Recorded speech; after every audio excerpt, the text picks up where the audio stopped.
I remember like it was yesterday. We all watched in horror as two planes destroyed the Twin Towers in New York City. I remember the walk to this train station. I was living and working in Chicago at the time, as a city was being emptied of its people.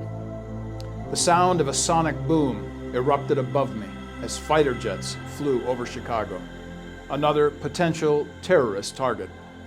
Arriving at home, I discovered that the rest of America was glued to its television sets, wondering what had just happened. We learned later of another plane, Flight 93, downed in the hinterland of Pennsylvania. And then we learned of the valiant sacrifice of the first patriots to die in what we would later call the War on Terror. I was scheduled to speak in 25 cities that school year. My first trip was scheduled for later that month of September 2001. Chicago's O'Hare Airport was a ghost town.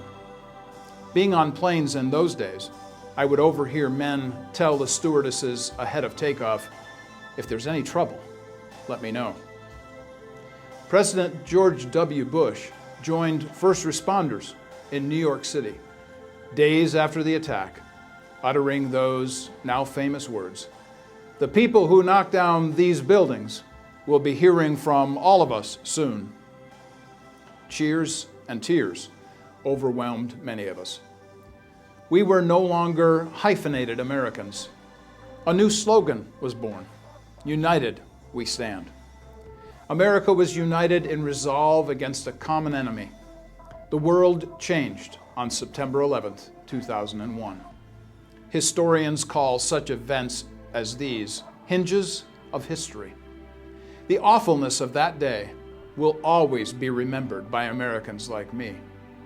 We will not forget the sacrifices of soldiers who were triumphant in the war on terrorism.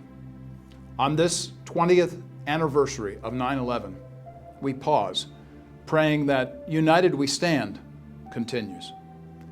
For Truth in Two, this is Dr. Mark Eckel, president of the Comenius Institute, personally remembering history that we might learn from the past.